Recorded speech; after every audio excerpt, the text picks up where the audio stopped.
Everyone, कैसे हैं आप सभी? आई होप आप सभी बहुत अच्छे होंगे और अच्छे से आपकी तैयारी जो है वो चल रही होगी।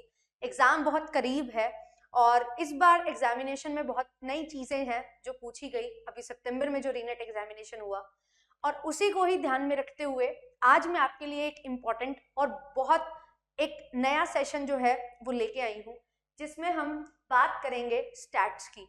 स्टैटिस्टिक्स एक ऐसा टॉपिक है जो आपको पेपर 1 की 2 यूनिट में देखने को मिल सकता है, mathematical reasoning and research aptitude. Research aptitude में क्योंकि वहाँ पे हम रिसर्च में जो है स्टैटिस्टिकल टूल का यूज करते हैं तो वहाँ पे ये इंपॉर्टेंट हो जाता है। दूसरी चीज मैथमेटिकल रीजनिंग में इसलिए क्योंकि जो स्टैट्स है वो मैथ से ही डिराइव हुआ है, तो इसीलिए वहाँ पे भी हमारे पास जो है स्टैटिस्टिक्स टॉपिक रहता है, तो वो आपका यहाँ पे बन जाता है। तो आज इस सेशन में इस टॉपिक को समझते हुए चलेंगे।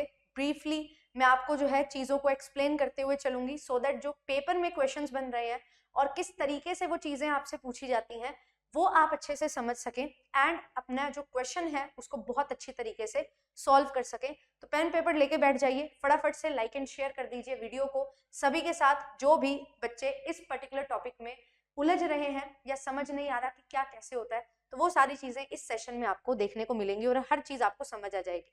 अगर आप मुझे for the very first time देख रहे हैं तो मेरा नाम आयुषी है। आपके लिए पेपर 1 एंड पेपर 2 कॉमर्स की क्लासेस प्रोवाइड करती हूँ एंड कॉमर्स के लिए जो है क्लासेस आपकी कॉमर्स स्पॉटलाइट पे रहती हैं एंड पेपर 1 आपका इस चैनल पे मैं करवाते हुए चलती हूँ।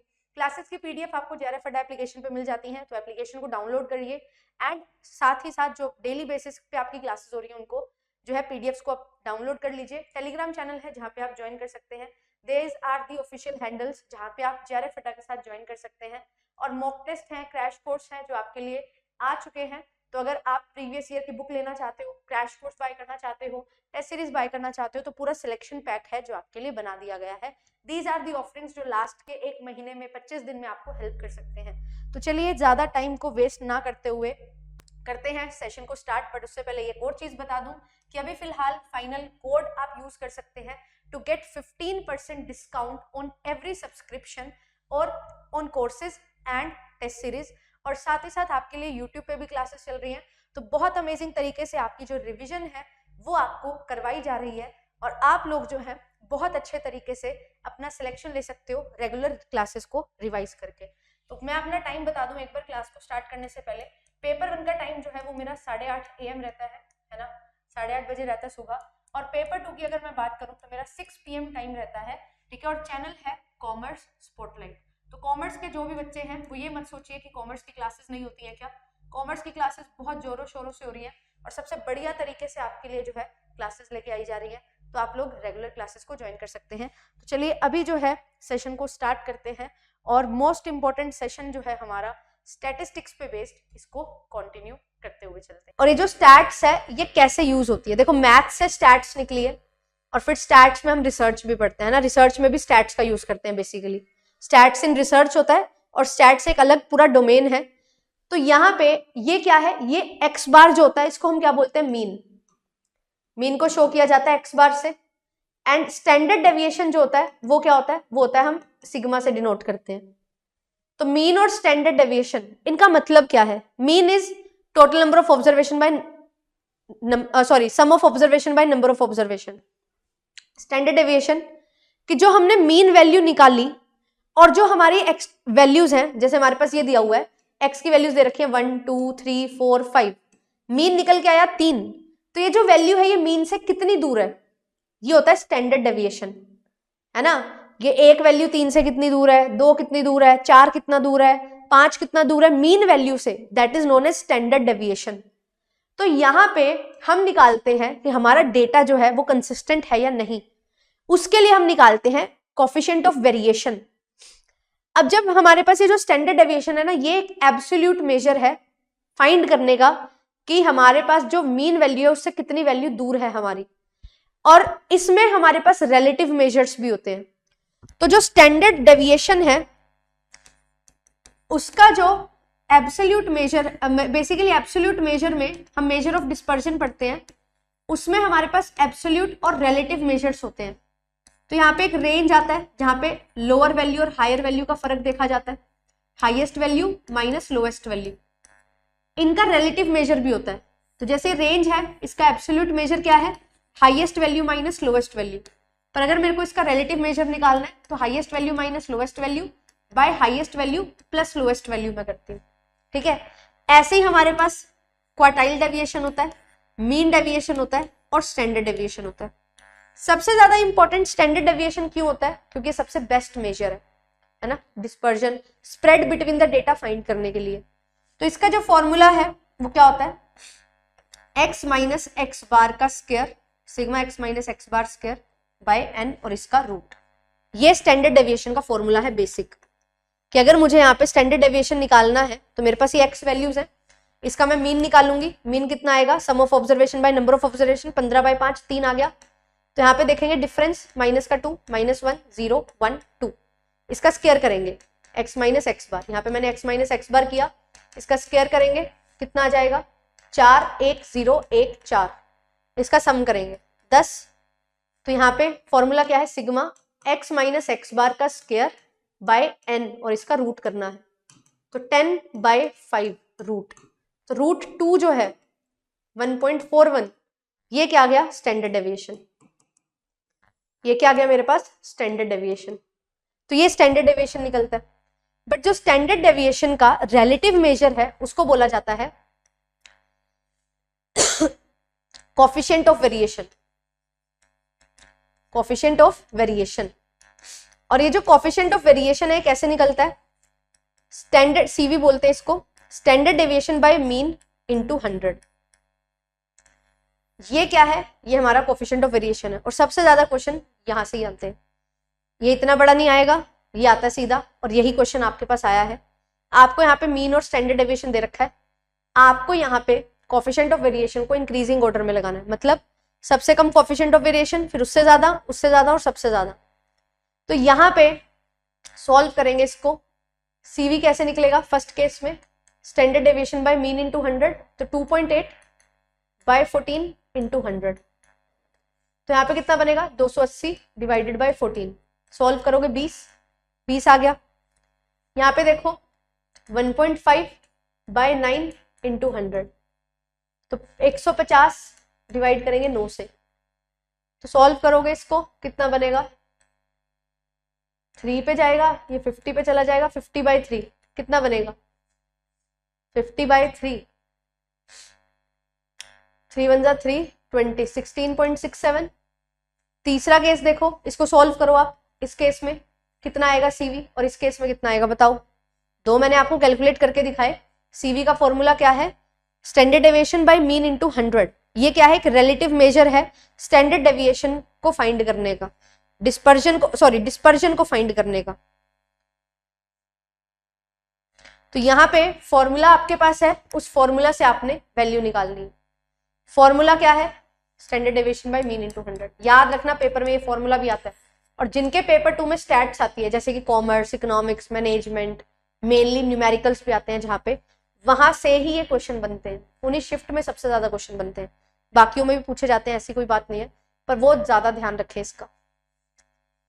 तो यहाँ पे देखो 2.1 है बाय 12 इंटू 100, 210 को 12 से भाग करना है, 6 के टेबल पे जाएगा क्या, 2 पे जाएगा, 6 3 जा 18 5 जा 17.5 आ गया। ठीक है, यहाँ पे कितना आ गया 17.5। और फोर्थ केस में कितना आएगा 1.2/8 इंटू 100, 120/8 कितने पे जाएगा 15 पे, है ना, 120 को 8 से डिवाइड करोगे 15 पे। तो इंक्रीजिंग ऑर्डर में लगाना है, सबसे कम कहाँ है, सबसे कम 15 है, फिर उसके बाद 16.67 डी, फिर उसके बाद बी, फिर सी, फिर A, D B C A. Option number 3 is the correct answer. ठीक है, तो यहाँ पे जो स्टैट्स हमारे पास पूछी गई, बहुत सारे क्वेश्चन, सिर्फ एक क्वेश्चन नहीं है, बहुत सारे क्वेश्चन हैं। ये देखो, ये देखो, ठीक है, उसके बाद ये देखो 4 क्वेश्चन 4 शिफ्ट में, और फिर उसके बाद प्रोबेबिलिटी डिस्ट्रीब्यूशन, जो हम नॉर्मल कर्व पढ़ते हैं ना, एक नॉर्मल कर्व क्या है, ये फ्रीक्वेंसी डिस्ट्रीब्यूशन कर्व ही तो है, कि प्रोबेबिलिटी हम निकालते हैं कि ये डेटा यहाँ पे लाई करेगा, है ना, यहाँ पे लाई नहीं करेगा, ये सही है नहीं है, वो हम सारी चीजें सीखते हैं टेस्टिंग वगैरह में। बट ये अलग अलग हमारे पास फॉर्मूलाज होते हैं प्रोबेबिलिटी डिस्ट्रीब्यूशन के, binomial distribution, Poisson distribution, normal distribution, exponential distribution, logarithmic distribution, ठीक है, uniform distribution. We have different 6 to 7 distributions जिनको हम पढ़ते हैं कि डिस्क्रीट डेटा हो तब क्या यूज होगा, आपके पास कॉन्टिन्यूस डेटा हो तब क्या यूज होगा। तो डिस्क्रीट में हमारे पास दो मेन आते हैं, वो होता है Poisson distribution and binomial distribution. और जब हमारे पास कॉन्टिन्यूस डेटा होता है तो उसमें हम नॉर्मल डिस्ट्रीब्यूशन का यूज करते हैं।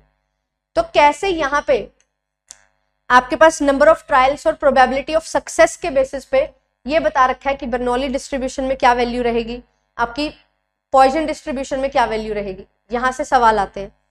तो ये जो है ये भी हमारे इंपॉर्टेंट टॉपिक्स बन रहे हैं। यहाँ पे मैं आपको ये करवा रही हूँ, ये टॉपिक जो हमारा पेपर में है इसको क्या बोलते हैं, इसको बोलते हैं कॉन्स्टेंट्स ऑफ बाइनोमियल डिस्ट्रीब्यूशन, ऐसे ही कॉन्स्टेंट्स ऑफ पॉइसन डिस्ट्रीब्यूशन आता है, और ऐसे ही कॉन्स्टेंट्स ऑफ नॉर्मल डिस्ट्रीब्यूशन आता है। ये फॉर्मूलाज मैंने बोला था ना स्टार्टिंग में कि कुछ फॉर्मूलाज आपको याद करने पड़ेंगे, वही है, ठीक है। अब बाइनोमियल डिस्ट्रीब्यूशन नाम से पता लग रहा है बाइनोमियल, दो होंगे, तो यहाँ पे हमारे पास n और p दो चीज होती है। तो यहाँ पे हम mean, median, mean, standard deviation, variance, ये चीजें यहाँ पे सीखते हैं कैसे फाइंड आउट होंगी, तीनों चीजें, ठीक है। ये तीन चीजें हम सीखते हैं तीनों डिस्ट्रीब्यूशन में। तो n और p आपको दिया हुआ है तो वेरिएंस क्या होगा, है ना, वेरिएंस पूछा हुआ है, स्टैंडर्ड डेविएशन भी पूछा जा सकता है, मीन भी पूछा जा सकता है, ये हमारे पास होते हैं। तो इसके कांस्टेंट क्या है, इनको लिख लो, ठीक है, इंपॉर्टेंट है।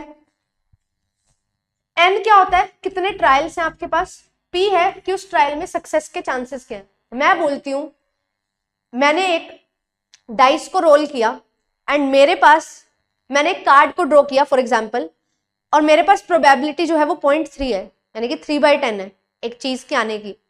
तो मैं जो लेना चाहती हूँ उसकी प्रोबेबिलिटी, जो मैं चाहती हूँ हो उसकी प्रोबेबिलिटी 3/10 है, 0.3 है ना, यानी कि 3/10। तो ना आने की प्रोबेबिलिटी उसको बोलते हैं Q। P जो है वो सक्सेस है, और हमें पता है जो प्रोबेबिलिटी होती है उसका टोटल क्या होता है, टोटल होता है 1।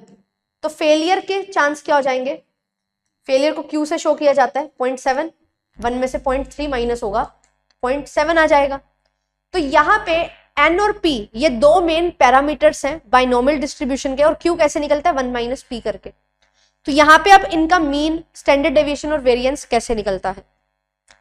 अगर आपको मीन निकालना है तो आप n को p से मल्टीप्लाई करते हो, जिसको बोलते हैं n इंटू p। अगर आपको वेरिएंस निकालना है तो n into p into q आप करते हो, जिसको बोलते हैं npq। अगर आपको निकालना है स्टैंडर्ड डेविएशन तो npq का रूट कर दो, क्योंकि कोफिशिएंट ऑफ वेरिएशन एक अलग चीज है जो mean, standard deviation by mean into 100 से आएगा, और जो वेरिएंस होता है ये वेरिएंस होता है स्टैंडर्ड डेविएशन का स्क्वायर। ये याद रखना, कोफिशिएंट ऑफ वेरिएशन अलग है, वो रिलेटिव मेजर है स्टैंडर्ड डेविएशन का, एंड जो वेरिएंस है वो स्क्वायर है स्टैंडर्ड डेविएशन का। तो वेरिएंस अगर npq है तो स्टैंडर्ड डेविएशन उसका रूट हो जाएगा। अब हमें वेरिएंस ही निकालने थे बाइनोमियल डिस्ट्रीब्यूशन में, तो n और p है, q कितना आएगा 0.7, ये मेरे को पता करना पड़ेगा, और अगर मेरे को ये पता होगा तभी तो मैं पता कर पाऊंगी। मल्टीप्लाई कर दो तीनों को, 7 को गुना करो 0.3 से और 0.7 से, इसको हटाओ नीचे 10 आएगा, इसको हटाओ नीचे 10 आएगा, सॉल्व करो, 7 3 जा 21, 21 7 जा 147, डिवाइड करना है 100 से 1.47, कहाँ है 1.47, ये रहा, a का 4 मैच हो जाएगा, a का 4 आंसर तो अपना d आ जाएगा। बट आगे देखो 5n है, p 0.4 है, तो q क्या हो जाएगा 0.6। करो इसको सॉल्व, 5 इंटू 4/10 इंटू 6/10, 5 4 जा 20, 26 जा 120, डिवाइड करेंगे 100 से 1.2, इसका मैच किससे हो जाएगा, इससे हो जाएगा। c देखो, n है 8, p है 0.5, q क्या हो जाएगा 0.5, 5/10 5/10 बनेगा, 8 को 5 से करेंगे 40, 40 को 5 से करेंगे 200, 200 को 100 से डिवाइड करेंगे 2, इसका बनेगा मैच ये। d है 6, n है, p 0.6 है, तो q क्या आ जाएगा 0.4, करो मल्टीप्लाई, 6 6 जा 36, 36 4 जा 36 4 जा कितना होता है? ये आखिरी टॉपिक है आज की क्लास का। 36 4 जा 144, 144 को करेंगे 100 से डिवाइड 1.44। आप सर आपका आ जाएगा ऑप्शन नंबर डी। तो ये क्या है? ये कॉन्स्टेंट्स ऑफ बाइनोमियल डिस्ट्रीब्यूशन, जिससे आप mean, standard deviation, variance find कर सकते हो। मैं अब पॉइसन डिस्ट्रीब्यूशन में क्या होता है, इसका जो पैरामीटर है ना, इसका पैरामीटर जो है वो है हमारे पास सिर्फ m, एक ही पैरामीटर है। तो अगर आपको मीन निकालना होता है उसको हम m, आपको वैल्यू दी होगी उससे निकालेंगे, क्योंकि यहाँ पे नंबर ऑफ ऑब्जर्वेशन बहुत ज्यादा होती है, इनफाइनाइट होती है, और सक्सेस के चांस बिल्कुल कम, फेलियर के चांस बहुत ज्यादा।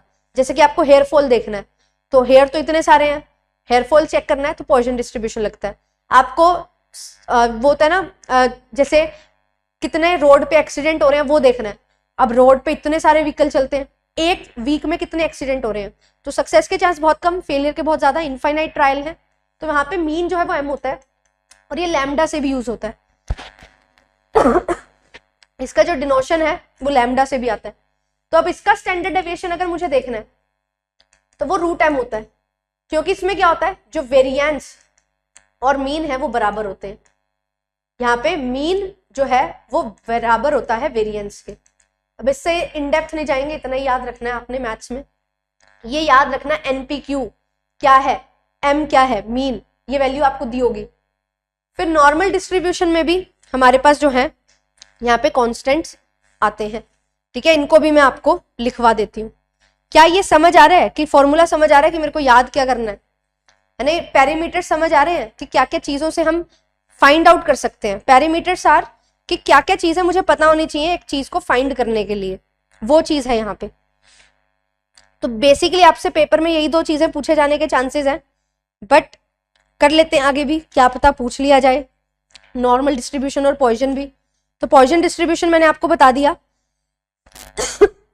नॉर्मल डिस्ट्रीब्यूशन के हम यहाँ पे देख लेते हैं कॉन्स्टेंट्स। तो नॉर्मल डिस्ट्रीब्यूशन में क्या होता है, नॉर्मल डिस्ट्रीब्यूशन कर्व में ये ध्यान रखना, यहाँ पे जो मिड पॉइंट होता है, जहाँ पे मीन, मोड, मीडियन बराबर होते हैं, यहाँ पे हमारा जो मीन है वो 0 होता है, एंड हमारा जो स्टैंडर्ड डेविएशन होता है वो क्या होता है, 1 होता है, ठीक है। म्यू जो है वो 0 होता है, और स्टैंडर्ड डेविएशन जो है वो क्या होता है, वो होता है हमारा 1।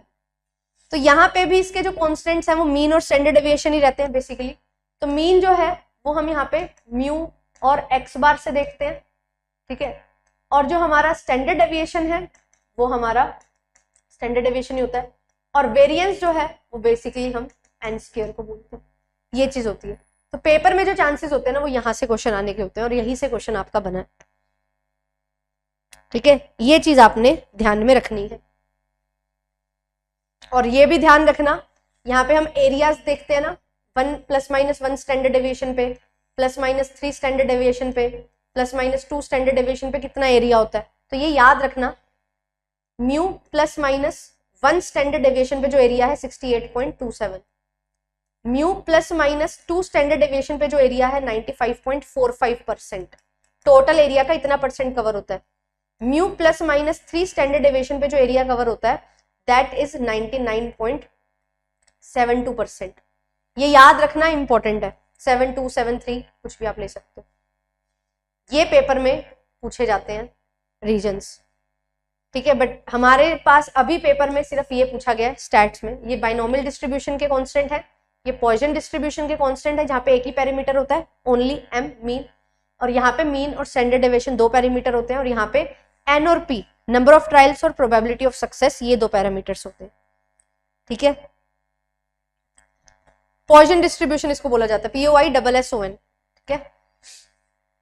बाइनोमियल में 2 नंबर, पॉइसन डिस्ट्रीब्यूशन में आपके पास जो ट्रायल है वो इनफाइनाइट होते हैं, सक्सेस के चांस बहुत कम होते हैं, ठीक है। तो ये सारे डिस्ट्रीब्यूशंस हैं जहां पे हम फ्रीक्वेंसी कर्व को देखते हैं। तो ये है आपके सवाल, देखो इनका सॉल्यूशन जो है आपको करना है। और इसके बाद एक और जो है छोटा सा टॉपिक है, वो क्या है, यहाँ पे ना जब हम बात करते हैं एवरेज की, तो हमारे पास 2 तरीके के होते हैं। एक होती है एवरेज हमारी मैथमेटिकल एवरेज, एक होती है हमारी पोजीशनल एवरेज। ठीक है। जो हमारी मैथमेटिकल एवरेज है इसमें आता है अरिथमेटिक मीन, ज्योमेट्रिक मीन और आता है हमारा हार्मोनिक मीन। अरिथमेटिक मीन क्या होता है, दो वैल्यूज हैं तो दोनों को ऐड किया, 2 से भाग कर दिया। ज्योमेट्रिक मीन होता है इनका nth रूट, मतलब अगर 2 वैल्यूज हैं तो स्क्वायर रूट ले लो, 3 है तो क्यूब रूट ले लो, 4 है तो 4 रूट ले लो। और हार्मोनिक मीन क्या होता है, 2 divided by 1/a plus 1/b। तो यहाँ पे क्या होता है, रेसिप्रोकल करते हैं हम, और इसको सॉल्व करने का तरीका 2ab bye a plus b है ना, ये फॉर्मूला बनता है 2 में। ये मैथमेटिकल एवरेज क्यों कहलाते हैं, क्योंकि ये फर्दर एल्जेब्रिक ट्रीटमेंट के लिए काम आते हैं। पर ये पोजिशनल एवरेज में क्या आता है, इसमें आता है हमारे पास मीडियन, हमारे पास आता है मोड, और हमारे पास आती है पोजीशंस वैल्यूज, जहां पे हमारे पास आता है क्वार्टाइल, हमारे पास आता है डिसाइल, और हमारे पास आता है परसेंटाइल। अब ये है क्या, डिसाइल, क्वार्टाइल, परसेंटाइल। एक चीज के 4 टुकड़े करना is my quartile, Q1, Q2, Q3, Q4, ये 4 हिस्से हो गए। 4 हिस्से करना किसी चीज के, यानी कि 25% डेटा, 25% डेटा बट गया। अब जब मैं किसी चीज के 10 टुकड़े कर दूं उसको बोलते हैं डिसाइल, किसी चीज के 10 पार्ट्स कर दूं वो होता है डिसाइल। तो इसमें 10% एरिया आता है एक बॉक्स में, डिसाइल में। परसेंटाइल क्या होता है, एक चीज के 100 हिस्से कर देना, 100 पार्ट्स कर देना। तो यहाँ पे एक चीज में 1% आता है। क्वेश्चन देखो क्या है, क्वेश्चन बोल रहा है कि आपको यहाँ पे क्या करना है, आपको इनको अरेंज करना है इंक्रीजिंग ऑर्डर में। यहाँ पे लिखा हुआ है 37 परसेंटाइल, है ना, मतलब एक चीज के 100 हिस्से करके 37 हिस्से। यहाँ लिखा हुआ है फर्स्ट क्वार्टाइल, मतलब एक चीज के 4 हिस्से। यहाँ पे क्या है, एक चीज के 100 हिस्से करके 37 हिस्से लेना। यहाँ पे क्वार्टाइल है 1/4। मीडियन क्या होता है, मिड वैल्यू। मीडियन जो होती है वो हम बोलते हैं मिड वैल्यू को, मिड पोजीशन, है ना, मिड वैल्यू जो है आपके डेटा में। तो वो मिड वैल्यू क्या होती है, वो होती है 50%। तो यहाँ पे मीडियन का ना रोल रहता है, कैसे, जो Q2 है हमारा वो मीडियन के बराबर होता है, Q2 मीडियन के बराबर। एंड जो हमारा D5 है वो भी आधा आधा है ना, 50%, तो ये भी मीडियन के बराबर। एंड जो P50 होता है परसेंटाइल में 50 हिस्से जो है वो मीडियन के बराबर। तो आप ये बोल सकते हो कि जो Q2 है, D5 है और P50 है वो मीडियन है। तो मतलब 50% एरिया, कितना एरिया, 50%, तो 1/2। और थर्ड डिसाइल 10 हिस्से करके 3 हिस्से, तो 3/10। आपको इनको अरेंज करना है ना। मैं इसको अरेंज करने के लिए क्या करती हूँ, मैं इसको 100 से कंपेयर करती हूँ बस। यहाँ पे देखो ये 30 बनेगा, यहाँ पे देखो तो 50 बनेगा, यहाँ पे देखो तो 25 बनेगा, यहाँ पे देखो तो 37 बनेगा। कर दो इंक्रीजिंग ऑर्डर में अरेंज। सबसे पहले आएगा B, फिर उसके बाद आएगा D, फिर उसके बाद आएगा A, फिर उसके बाद आएगा C। B D A C, answer क्या हो जाएगा, ऑप्शन नंबर 2 हो गया सॉल्व। ये जो है ये स्टैट्स का पोर्शन है जो इस बार बना है। Is this clear to everyone? मैं आपको अभी तक यहाँ पे जो है करवाती थी मीन, मोड, मीडियन, है ना, हम बहुत अच्छे से पढ़ते थे। क्वार्टाइल 4 हिस्से, डिसाइल, परसेंटाइल, ये ऑब्वियसली 10 हिस्से करना किसी चीज के डिसाइल होते हैं। जैसे डेकेड होती है, 10 साल की एक डेकेड होती है। सेंचुरी जो है 100 पे होती है, तो वो 100 ईयर्स का, जैसे परसेंटाइल, तो वो भी यहाँ पे जो है आपसे पूछा गया। और ये बेसिकली हम स्टैट्स में पढ़ते हैं। कॉमर्स वाले, इकोनॉमिक्स वाले, मैनेजमेंट वाले, उनको तो बहुत मजे आ रहे होंगे इन क्वेश्चन से। बाकी जो जिनके पेपर में नहीं आती स्टैट्स, उनको थोड़ी सी मुश्किल लग सकती है, पर बहुत आसान है। जो मैंने समझाया है उसको याद रखो, याद रखो, उसी से बहुत सारी चीजें होंगी। ठीक है।